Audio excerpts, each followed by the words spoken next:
नमस्कार। कैसे हैं आप सब? आशा करती हूँ आप सब बहुत ही अच्छे होंगे। आज मैं जो जानकारी आप सभी को देने वाली हूँ वो रामायण के विषय में ऐसी सीख है, 27 सीख जिसको हम जानेंगे। तो देर नहीं करते हैं, शुरू करते हैं। सच्चाई पे बुराई की जीत कभी नहीं होती। ये हमने कहाँ से सीखा? रामायण से। रामायण एक ऐसा ग्रंथ है, हर किसी को पढ़ना चाहिए। परिवार में ये रामायण की विषय चर्चित रहना चाहिए। जीवन में अगर आप कभी हार रहे हो तो ये आपको जीतने में सहायता करेगी। अगर आप दुख में हो तो आपको सही रास्ता दिखाएगी। आप कहीं समस्या में हो तो उसका समाधान आप कर पाएंगे। और ये जो रामायण है, यहाँ से पति पत्नी का रिश्ता कैसा हो ये भी जान पाएंगे। तो आज पहली सीख से शुरू करते हैं कि अच्छाई पे बुराई की जीत कभी नहीं होती। अंत में अच्छाई ही जीतता है। जैसे कि पहला सीख है, श्री राम प्रभु के पास रावण को आने के लिए बुराई का मार्ग छोड़ के सत्य के मार्ग चुनने के लिए कुंभकर्ण, विभीषण, मेघनाथ समझाते हैं, परंतु रावण नहीं सुनता है। अंततः रावण को श्री राम जी मार देते हैं, क्योंकि बुराई हम खत्म होनी चाहिए। बुराई को अंत करने के लिए ही श्री राम प्रभु सत्य का मार्ग चुनते हुए रावण का वध करते हैं। दोस्तों, सीख नंबर दूसरा, अगर बनना है तो हनुमान की तरह विशाल हृदय वाला बनो, विनम्र बनो। श्री राम प्रभु ने जब हनुमान को कहा कि जाओ जाके लंका देख आओ कैसा है, और माता सीता को भी देख आना, तभी हनुमान जी चले जाते हैं। परंतु जैसे हनुमान जी लक्ष्मण को बचाने के लिए पहाड़ उठा के लाए थे, उस प्रकार माता सीता को ला सकते थे, परंतु श्री राम प्रभु की आज्ञा का पालन करते हुए विनम्र बने रहे और बस देखकर प्रभु के पास वापस आते हैं। उनकी विशाल शक्ति का प्रदर्शन वो नहीं करते हैं। इसलिए आप कभी घमंड ना करें। शक्ति जितना भी ज़्यादा क्यों ना हो, अपने आप को विनम्र बनाए रखें। सीख नंबर 3, श्री राम प्रभु पुरुषोत्तम थे, उत्तम थे। इसका हमें प्रमाण मिलता है। जब माता सीता अकेले वन में जाती हैं तो प्रभु श्री राम जा नहीं पाते। वो जाना चाहते हैं राजपाट सब त्याग कर, परंतु नहीं जाते, क्योंकि लक्ष्मण, भरत, कोई भी भाई सिंहासन में बैठने के लिए राजी नहीं होते। प्रजा के हित के लिए और अपनी जिम्मेदारी संभालते हुए श्री राम प्रभु माता सीता का त्याग करके अपना जिम्मेदारी, अपना दायित्व का पालन करते हैं। इसी वजह से भगवान श्री राम पुरुषोत्तम उत्तम थे। सीख नंबर 4, हमेशा जीवन में किसी की भी इज्जत करें। कैसे? माता सबरी भगवान की दर्शन के लिए इतनी आनंद से फूल बिछाते हैं और बैर तोड़ के रखते हैं, और वो बैर वो हमेशा ये चेक करते हैं, देखते हैं कहीं खट्टा तो नहीं है, कहीं कीड़े तो नहीं लगे हुए हैं। इसीलिए सारे बैर जूठा करके रखते हैं। परंतु प्रभु श्री राम जब माता सीता की खोज में निकलती है तो देखती है सबरी माता उनके लिए चरणों में फूल बिछा रहे हैं। वो पहुंचते हैं और उनके कुटीर में वो बैर, जूठे बैर पूरे आनंद से खाते हैं। वो प्रेम देखते हैं, उनकी जो प्रेम उसका इज्जत करते हैं। इसलिए आप भी किसी भी जिसने प्रिय व्यक्ति को इज्जत करें। सीख नंबर 5, रामायण से हमें यह सीख मिलता है कि परिवार को हर समय, चाहे कोई भी समस्या हो, कितनी भी बड़ी दुख दरिद्रता क्यों ना हो, एक होकर रहना चाहिए, एकजुट होकर रहना चाहिए। अगर यह कार्य करते हैं, एकत्रित रहते हैं, तो कोई भी तोड़ नहीं सकता है। कोई समस्या परिवार को छिन्न भिन्न नहीं कर सकता है, कोई दुख नहीं आ सकता है। तो जैसे दशरथ श्री राम को वनवास भेजते हैं, परंतु सोचते हैं कि एक बार रुक जाने के लिए कहो, परंतु प्रभु श्री राम समझाते हैं कि एक बार जो हमने कह दिया वो हमें अपना वचन निभाना ही होगा। इस प्रकार श्री राम प्रभु, माता सीता, लक्ष्मण चले जाते हैं वनवास के लिए। दशरथ इस शोक में अपना प्राण त्याग देते हैं। उसके बाद राजपाट संभालने के लिए एक ही बचते हैं, भरत, श्री राम के भाई। परंतु भरत ये सिंहासन राजपाट संभालने से मना कर देता है और श्री राम प्रभु का चरण पादुका सिंहासन में रख करके ये कहता है कि श्री राम का जगह कोई नहीं ले सकता, और साधारण मनुष्य की भांति राजपाट का कार्य संभालते हैं। यहाँ से हमें ये सीख मिलता है कि एक छोटा भाई बड़ा भाई का कितना आदर सम्मान करते हैं। तो एकत्रित परिवार से कभी भी सीखना चाहिए। सीख नंबर 6, हमेशा सही का मार्ग चुने, कभी गलत के मार्ग ना चुने। जैसे विभीषण रावण के भाई थे, पर उन्होंने रावण का साथ नहीं दिया। वो श्री राम प्रभु का पूजा करते थे, दिन रात श्री राम प्रभु का नाम जप करते थे। वहीं लंका में रह करके ही राजपाट को छोड़ करके उन्होंने श्री राम प्रभु का सत्य मार्ग को चुना। इसलिए आप कभी भी धर्म के लिए हो, सही रास्ते के लिए, तो आप किसी को छोड़ना हो तो छोड़ दीजिएगा, परंतु सही का रास्ता ही चुनिएगा। सीख नंबर 7, हमेशा संगत सही रखो। जैसी संगत होगी वैसे ही सोच होगी, वैसे ही आप बनेंगे। जैसे रामायण से हमें सीखने के लिए मिलता है, माता कैकेयी ने माता मंथरा के कहने पर प्रभु श्री राम को 14 वर्ष का वनवास दे दिया, परंतु जब माता कैकेयी को इस बात का पछतावा हुआ कि उन्होंने गलत किया है, तब संगत के वजह से उन्होंने गलत कर दिया था, परंतु श्री राम वनवास में तो चले गए थे। माता कैकेयी को ये पछतावा हुआ, एक गिल्टी हुआ, वो बन जाके श्री राम प्रभु से क्षमा मांगे और वापस लौट आने के कहा, परंतु प्रभु श्री राम नहीं आए, क्योंकि माता का आज्ञा का पालन करना था। 14 वर्ष पूर्ण होने के बाद ही आएंगे। इसलिए संगत सही रखे और सोच सही रखे। सीख नंबर 8, बदला लेने से अच्छा है माफ कर देना। रामायण से हमें ये सीख मिलती है कि लक्ष्मण जब शूर्पणखा का नाक काट देते हैं, शूर्पणखा रोते रोते रावण के पास जाता है। रावण अगर लक्ष्मण को माफ कर देता तो ये युद्ध नहीं होता। रावण बदले के भावना से माता सीता को हरण नहीं करते, और जिसका कारण श्री राम प्रभु रावण का वध नहीं करते। माफ करने से बहुत कुछ बदल सकता था, इसीलिए बदले से बड़ा माफ करना होता है। सीख नंबर 9, कभी कभी जो चीजें दिखती है वैसी होती नहीं है।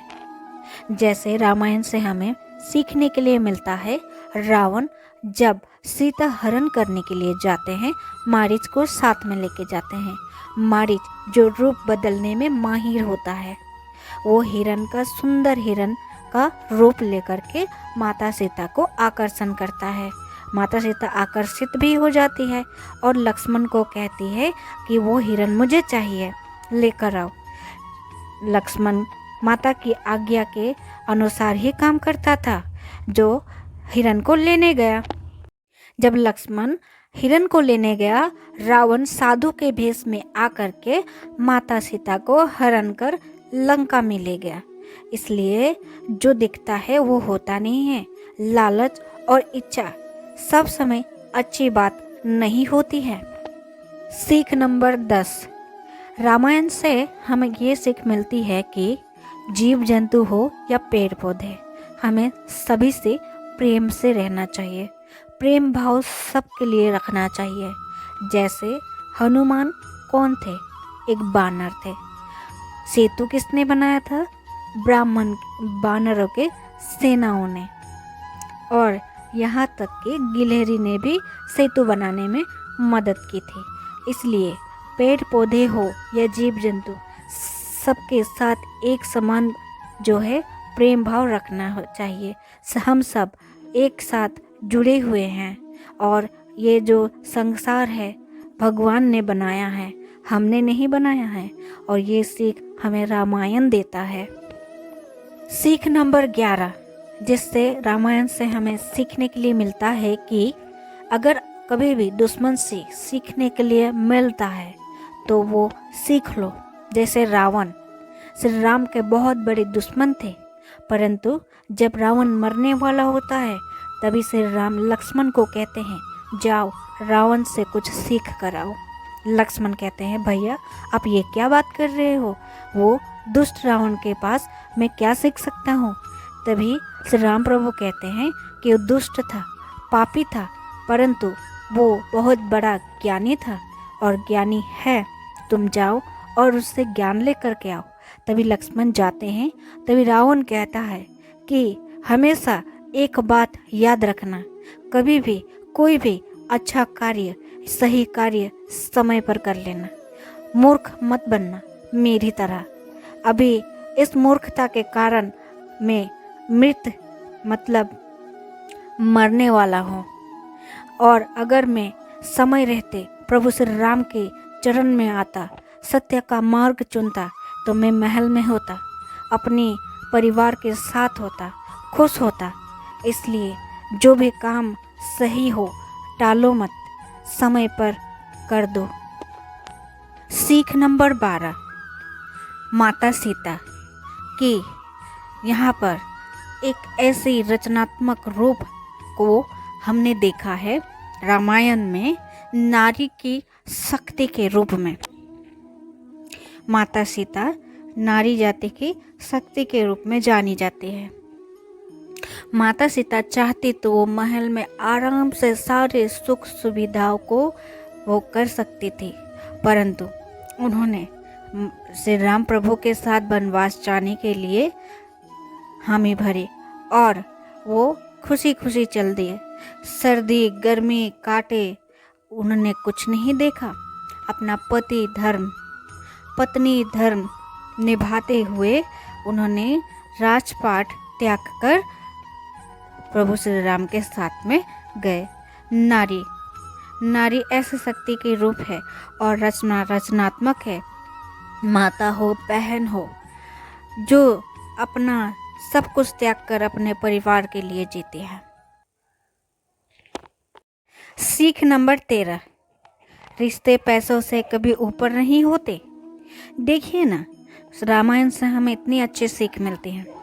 श्री राम प्रभु वनवास चले जाते हैं, परंतु सीता भी उनके साथ जाती है और भरत अपना राजपाट संभालते हैं, परंतु श्री राम प्रभु के नाम पर भाई का रिश्ता अच्छे से निभाते हैं।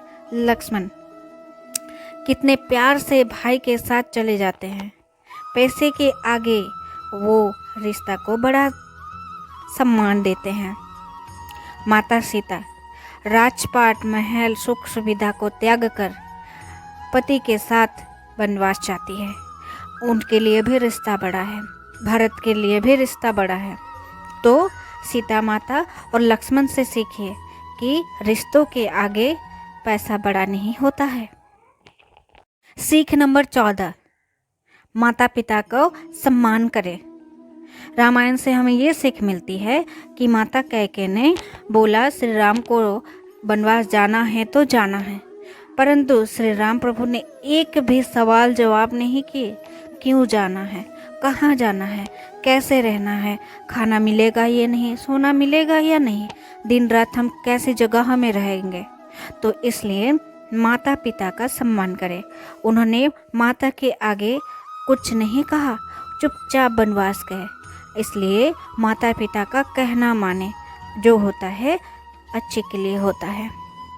सीख नंबर 15, रामायण से हमें ये सीखने के लिए मिलता है कि जैसे प्रभु श्री राम वनवास गए माता कैकेयी के कहने पर, अगर माता कैकेयी वनवास देने से पहले सोचते तो उन्हें पछतावा नहीं होता, वन में जाके श्री राम प्रभु से माफ़ी नहीं मांगनी पड़ती। वहीं पर रावण को देख लीजिए, रावण अगर सोच विचार करके सीता का हरण नहीं करता तो वो जीवित होते, लंका में राज कर रहे होते, उनका वध नहीं हुआ होता। इसलिए हम जो करते हैं वो करने से पहले सही है या गलत है ये जाने बिना कुछ ना करें, अच्छे से सोच विचार करके ही करें। सीख नंबर 16, रामायण हमें ये सिखाता है कि जैसे श्री राम प्रभु सबकी मदद करते थे वैसे ही हमारा अपना नेचर भी हो, दया भाव रखे। जैसे सीता माता को ढूंढते हुए रास्ते में जो आया, श्री राम प्रभु उनकी मदद करते गए। श्री राम प्रभु ने सुग्रीव की मदद की, माता सबरी की मदद की, जटायु की मदद की, जो भी आता गया सबको मदद किया। इसलिए अपना नेचर, अपना दया भाव हमेशा अपने में बनाए रखिए, क्योंकि कौन कब कहाँ कैसे आपकी की गई दान सेवा मदद आपके काम आए आप भी नहीं कह सकते। सीख नंबर 17, हमेशा अपनों से छोटों की मदद करें। रामायण हमें यही सिखाता है। अगर आप घर पर, बाहर, समाज में अगर किसी अपने से छोटे की मदद करते हैं, हेल्प करते हैं, ये नेचर अपना बनाते हैं, तो आने वाला समय में अगर कुछ बनता है तो आपकी दिखाए हुए रास्ते पर बनेगा। इसलिए अगर आपको कभी भी मौका मिले तो आप अपने से छोटों की मदद जरूर करें। सीख नंबर 18, रामायण हमें ये सिखाती है कि दोस्त, फ्रेंड्स जो हम बनाते हैं उसे पूरी निष्ठा और पूरे आत्मसमर्पण के साथ करना चाहिए, कोई स्वार्थ नहीं होना चाहिए। जैसे श्री राम प्रभु और सुग्रीव जी बहुत परेशान थे, बाली उनके भाई था, परंतु श्री राम प्रभु बाली के हाथ से सुग्रीव जी को रक्षा करते हैं, मदद करते हैं उनकी। समय आने पर सुग्रीव जी श्री राम प्रभु का भी मदद करते हैं। इसी प्रकार अगर आप कोई फ्रेंड्स बना रहे हैं तो ये आत्मसमर्पण के साथ बनाएं ताकि रिश्ता मजबूत हो सके। सीख नंबर 19, आप जो भी रिलेशन बनाते हैं उसमें बेस्ट दीजिए।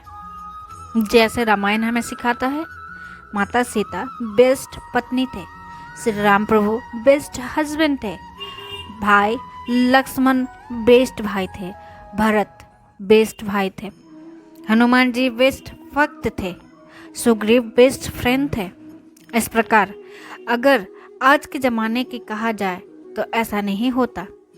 आप रामायण को पढ़िए, सीखिए यहाँ से कि बेस्ट बनते कैसे हैं।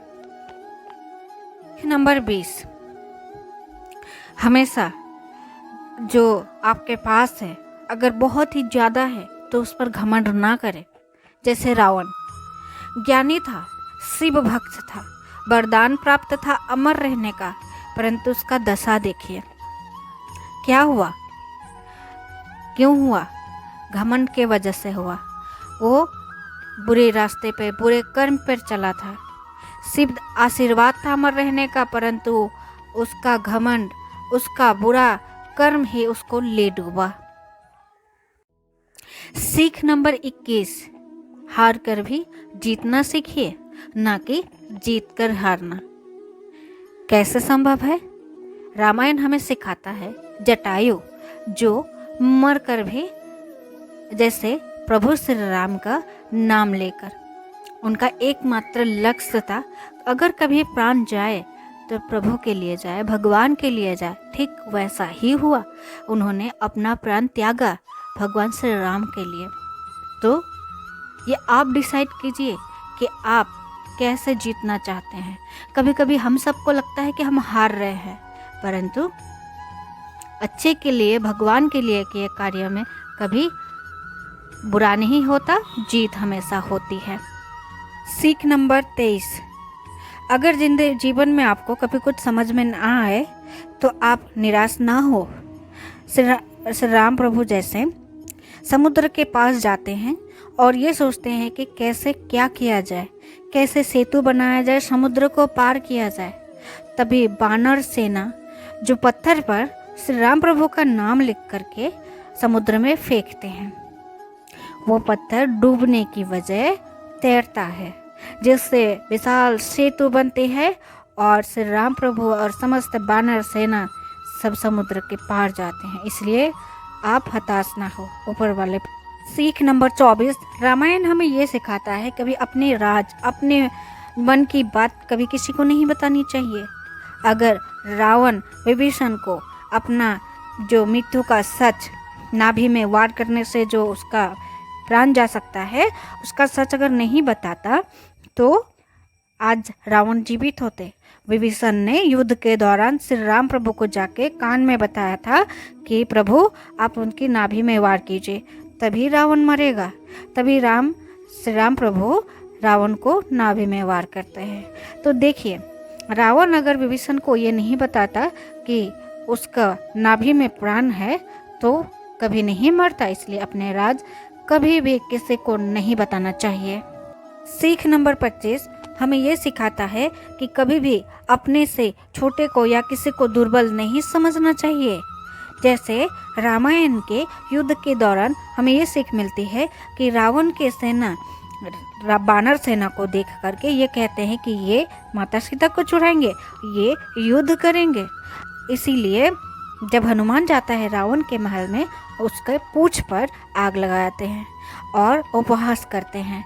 तभी हंसते हंसते हनुमान उसी पूंछ से सारी लंका को आग लगा देता है। तो इससे ये सीख मिलती है कि हमें अपने से कभी किसी को दुर्बल नहीं समझना चाहिए।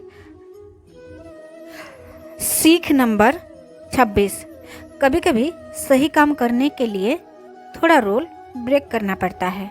यहाँ पर श्री राम प्रभु ने बाली को छुप के वार किया था, तो वहीं पर बाली ने सवाल किया था कि आप तो श्री राम प्रभु है, आपने छुप कर वार क्यों किया। तभी श्री राम प्रभु कहते हैं कि तुमने भी सुग्रीव को सताने के लिए, उनको परेशान करने के लिए कोई रूल फॉलो नहीं किया था, तो फिर मैं क्यों रूल फॉलो करूं। इस प्रकार वो सही काम कर रहे थे श्री राम प्रभु ने, और अपना सही कार्य करते हुए उन्होंने रूल तोड़ा था। तो इसलिए सही काम अगर आप कहीं कर रहे हो, थोड़ा सा रूल ब्रेक करना गलत नहीं होता है। सीख नंबर 27, आप ये डिसाइड करिए, रामायण से सीखिए कि आप रावण बनना चाहते हैं या राम बनना चाहते हैं। सत्य का मार्ग चुनकर राम के पथ पर चल के भगवान के नाम पर चलना चाहते हैं या रावण जैसा अहंकारी घमंडी बनना चाहते हैं। ये आपके ऊपर है कि आप क्या डिसाइड करते हैं। तो दोस्तों, वीडियो कैसे लगे ज़रूर बताइएगा। अंत में अगर आप पूरा देखते हैं तो लाइक, शेयर और सब्सक्राइब कर दीजिएगा, ताकि अच्छी अच्छी रामायण के विषय की जानकारी आप तक पहुंचा पाऊँ। धन्यवाद।